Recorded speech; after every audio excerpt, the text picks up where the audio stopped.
All right, wanted to make a quick video to send out to everyone. There's been a lot of super sensationalized headlines that have come out today and yesterday. So I wanted to just give a little bit of perspective on what's really happening now, what's happened in the past, how we have been positioning, and why you essentially can ignore and don't really have to worry about any of it. Now, this would be, of course, if you're a current client of Retirement Portfolios LLC. If you're not, then you may want to pay attention. So, this slide, 42 reasons to sell all of your investments. This is from an article I wrote around 2 years ago. And it's 42 really big time sensationalized things that have happened since the stock market hit its bottom in March of 2009. And that could have been a reason to sell. Now, one that's really interesting here is this trade war here in the end of 2018. And what's interesting about this drop right here where it says trade war, that's what the headlines are about right now: tariffs, possible trade war. The stock market is actually currently, at least as I'm recording this Friday, April 4th in the evening, it is down less than what it was during that prior panic. And certainly in 2019, although we had all of these concerns about government shutdown and the yield curve inverting because that always leads to recession, and the Fed having to step in and bail out the repo market. 2019 was a absolutely phenomenal year for the stock market. A trade war didn't happen with the last tariff go around, although the current ones are significantly more steep. But again, to put this in perspective, the bottom line is that there is always a reason to worry, but most of the time those reasons are unfounded. Now, to put into perspective, when we're looking long term, and if we look at the S&P 500, which is essentially the 500 largest stocks or largest companies in the United States, if we look back to 1980, the last 45 years, you can see the blue bars are where the stock market ended every single year, and the orange bars are how much it was down at some point in time during the year. And the 2025 is now a little bit behind because we haven't accounted for today yet on there. But at this point in time, the stock market is down 13.73%, which is based on the S&P 500. That's still slightly below what the stock market or the S&P loses during the average year. On average, the stock market loses 14% at some point in time during the year. And you can see, there's never a single year on here where it's not down at some point in time, right? Not a single one. So it happens. I'm not concerned at this juncture in time. Certainly, I do have some concerns about some of the policies and what may occur, but we'll talk about that a little bit more. So again, just to keep things in perspective, although the S&P has lost basically 10% in 2 days, so far this year, it is still down less than what it is on average at some point in time during the year. Also, declines like this are normal. So here's the S&P and the Dow. On average, the S&P goes down 5% or more 3 times a year, 10% or more every 16 months, 15% or more every 3 years. So the last time was October of 2022. So, we're kind of right in line as to when a 15% decline on average kind of happens, and a 20% or more decline every 5.5 years. Again, the last time that kind of occurred was October of 2022, at least for the S&P. Now the Dow is a little bit different because it's comprised differently, meaning it owns different stocks and a different types and mixes of stocks, but the reality is the dates are mostly the same. So again, 10, 15% drops, these are very normal things that happen frequently. So we had 2 really bad days in a row in the S&P. Again, 10% roughly loss over a 2-day time period. So what happens after you have a really huge down day? All right, so here are the worst down days for the stock market in the last 40 years. That's kind of all these little blue bars down here. 1 year later is what the S&P's return is. You can see there's only one time here in 2008 where after we had a really bad day, the S&P was actually still down. On average, after we have the worst days in the stock market, the best days are what follows. So on average, the average gain after having one of the worst days in the stock market is 30%, over 30%. 3 years later, 13% gain per year. 5 years later, 12.5% gain per year. 10 years later, over an 11% gain per year. So the point of all of this is that the best performing days for stocks are typically right after the worst performing days. Now, there's been a lot of talk about, will a trade war bring a recession? Will it not bring a recession? And that's an interesting topic.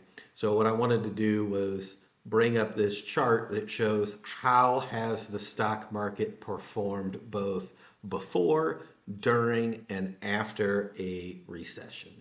So usually if you look at financial markets and things like stocks, people are looking for or towards the future. So the stock market actually does worse or has its bigger losses typically before a recession happens. Really the only notable time period where that was not true was the 2008 recession. But you can see here that on average, the stock market actually goes up during a recession, and the 1, 3, 5, and 10 years after a recession goes up dramatically. You can see here average 20 to 21% 1 year later, around 50-ish% 3 years later, around double about 5 years later. So keep all of these things in perspective as you're seeing and being bombarded with all of this negative news, because the reality is negative news is what gets eyeballs. It's what gets ears tuned in. Gets clicks. And that is how all of those media outlets make money. They get ad revenue based on the number of eyeballs and number of clicks. So a lot of sensationalization, but here is the true data. Now, as far as portfolios are concerned, this is as of yesterday's market close because I won't have an updated chart on this until tomorrow. So the S&P before today, April 4th, was down about 8% on the year. Now it's down 13.73%. Now, the interesting thing about this is that conservative investments, since the real pain has happened in the last, well, both 2 days and week or so, conservative investments, you can see the blue line. The blue line is basically the largest holding that we're using in our portfolios for conservative investments, including what happened today. That is actually up over 4% when the stock market is down close to 14%. So I'm going to repeat that again. The largest holding that we're using as our conservative investment piece is up this year over 4%. And for a conservative investment to basically do that in one quarter, you extrapolate that out, that's a huge gain if that continues the rest of the year. That's why we have those conservative investments in there for you that have moderate or more conservative, or even part of some of the moderate aggressive portfolios.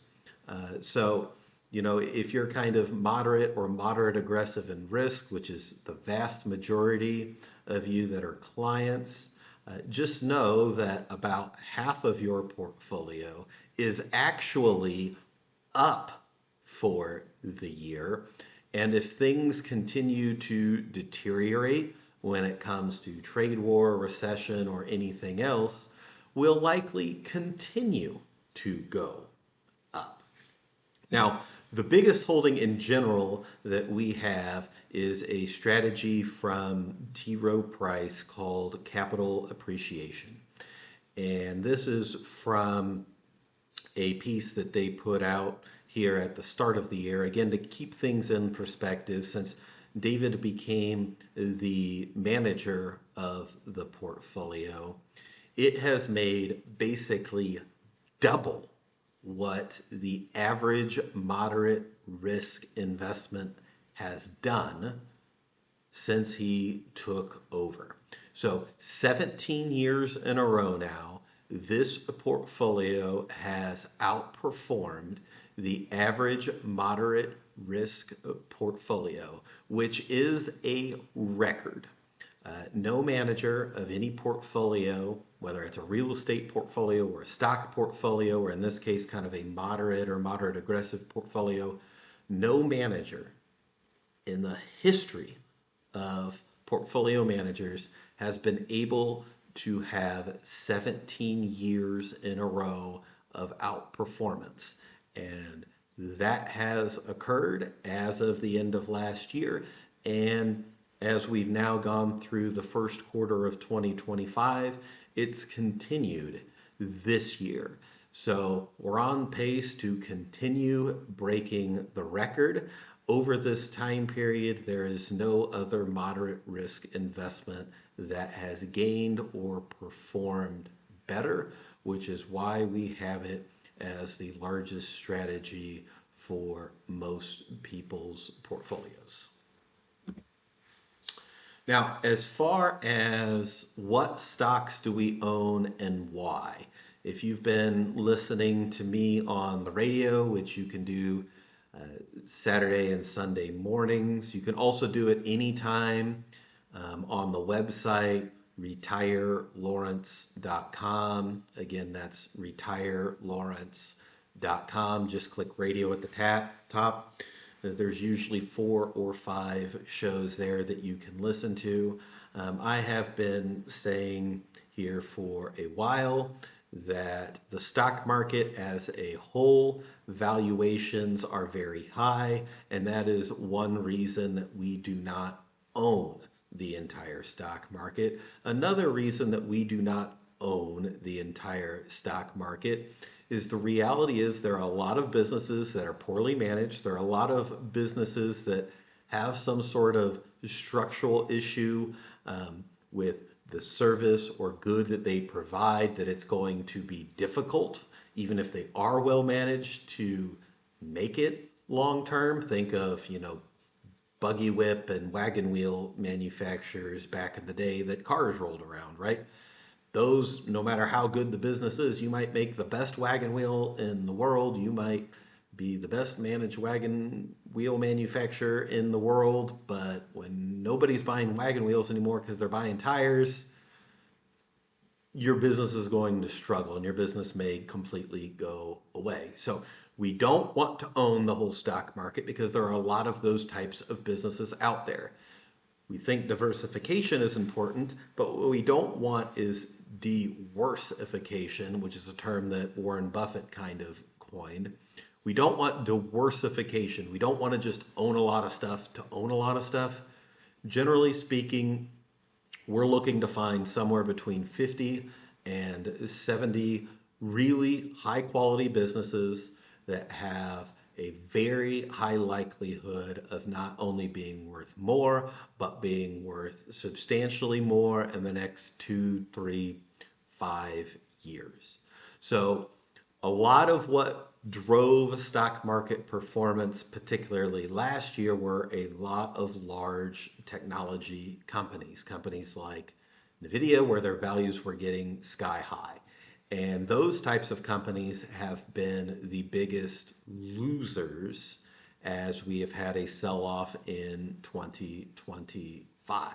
So what this chart here is showing is how much we are under or overweight compared to the S&P 500. What that means is, do we own more of these types of stocks than what you would find in the S&P 500, or do we own less? So the things that have really been hammered really badly, financials are one of them. You look at some of the big banks. I believe Goldman Sachs, for instance, is down around 20% in the last couple of days. Those have been nailed. So you can see, well, guess what? Before all of this really happened, we were underweight or own way less in financials than what you would find in the S&P. In fact, it was the most underweight thing in the portfolio. Information technology, second most. Well, it's been the second most hit. You go on up to the top, healthcare and utilities. The reality is, at this point in time, a lot of healthcare and utility companies have minimal exposure or risk to tariffs, particularly healthcare in general. That's not going to be something that's going to be harmed. When you look at who is president right now, the possibility that we're going to have socialized medicine and healthcare companies are going to suffer is extraordinarily low at this juncture in time. And healthcare companies were one of the largest underperformers, or they kind of gained the least last year in 2024. So that was really if you looked at the whole stock market, the place where we could still find some stuff that was on sale. And that's a big reason why the portfolio is most overweight healthcare. The second is utilities. Again, those two things, recession or not, tariffs or not, etc., those are things that are really not gonna probably be impacted when you look at their business model, and especially if you look at 2, 3, or 5 years into the future. So I will say this, and we'll talk about it here as we kind of go in conclusion. The stocks that we have in our portfolio, when I looked at them yesterday, or I guess the beginning of today, the stock market as measured by the S&P 500 was down a third more than the stocks that we are owning in the flagship portfolio. So we are really limiting losses and volatility there. The conservative investments are actually up. So if you're kind of moderate or moderate aggressive in risk, your whole portfolio is not going down. You actually got a pretty good chunk that is going up in value. And I will say this as well, most portfolios are still up if you look at a 1 year time frame. Now the stock market is down as measured by the S&P 500 over the last 1 year at this juncture in time, but even our individual stocks are up, and certainly the conservative investments are up quite a bit over the last year. Now, one thing that I've told you that our clients a lot, the goal of our biggest strategy in most portfolios is to make up any losses or maintain principal in any 2 to 3 time period. The longest recovery time period that it's ever taken was part of the 2008 crash. It was 28 months, right in line with that. And so for those of you that are currently getting income from your portfolio or soon going to need income from your portfolio, you have absolutely no reason to worry whatsoever because we have plenty of money set to the side in conservative investments where we can use those conservative investments to get you the income you want and need without worry, without having to sell while things are down, without having to sell while things are lower, without having to lock in losses. By the time those conservative investments are used up, we should be fully recovered, assuming we're not actually starting Great Depression 2.0, and the likelihood of that at this point in time is extraordinarily low. Now, I'm not going to say that what has happened in the past is always going to happen in the future. I mean, past performance is no guarantee of future results. Profit is not guaranteed.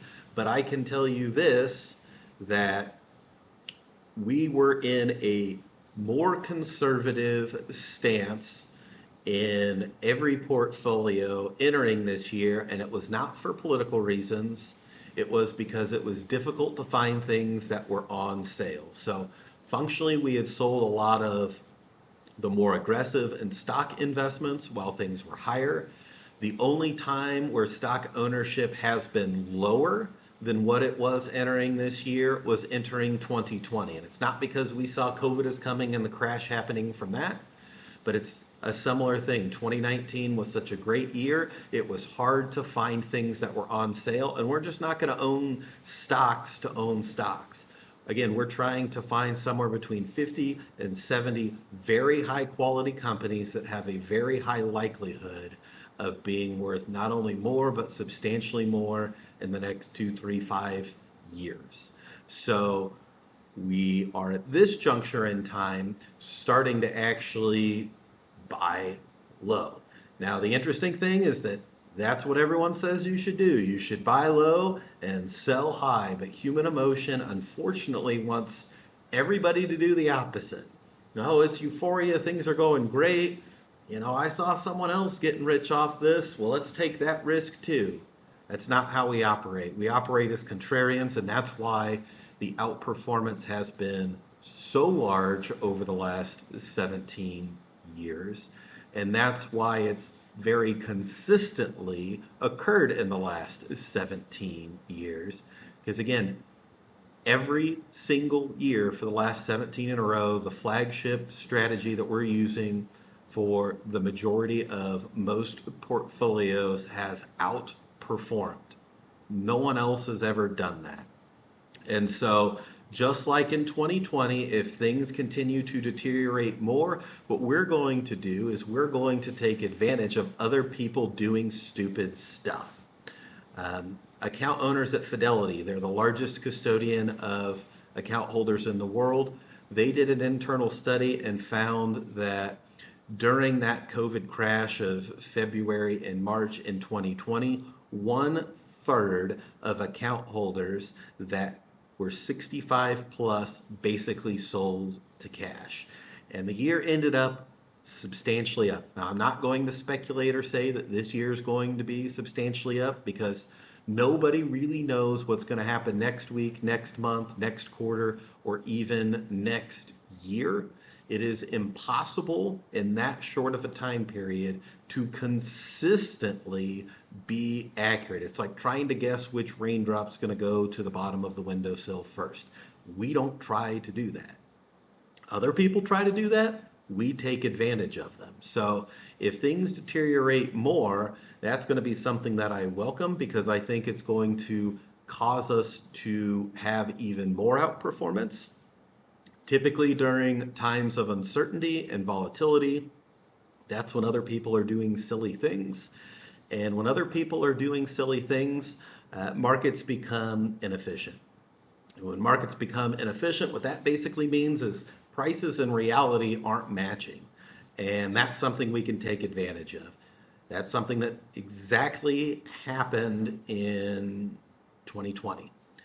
Um, we were very conservative coming into 2020, just as we were very conservative, not quite as conservative, coming into this year. So if things continue to go down, we will continue to buy risk assets, again, with the idea of we want to be owners of this business at this price and this amount looking 2 to 3 years in the future. Just like when COVID struck, it eventually reached to the point that, hey, if this business just exists in 2 to 3 years, we're going to be good. So again, if you do have any specific concerns, feel free to reach out to me. You can also reach out contact form wise if you're not yet a client, retirelawrence.com, or by giving a call to the office, 785-330-9292. Again, 785-330-9292. For those of you that are clients, here's just a really quick summary. Our stocks are down way less, and that has all to do with stock selection and finding things that are at a discount.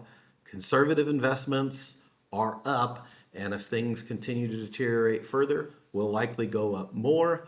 Most portfolios are still up. If I would have told you all the stuff that happened this week a year ago, if I would have said, hey, there's going to be these bad things that happen sometime in the next year, the reality is if you would have moved to cash at that point in time, you would be up less than what you are today.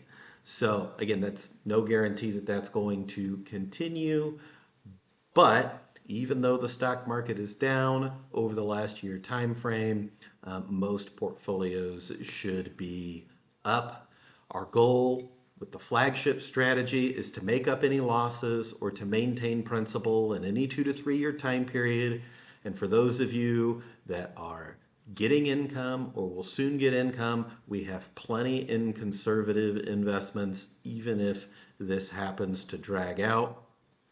We had sold when things were high, and as things have been going down, there is starting to be some buying. So again, I hope that this was helpful. Feel free to reach out if you have any questions or about your specific situation, 785-330-9292 or retirelawrence.com.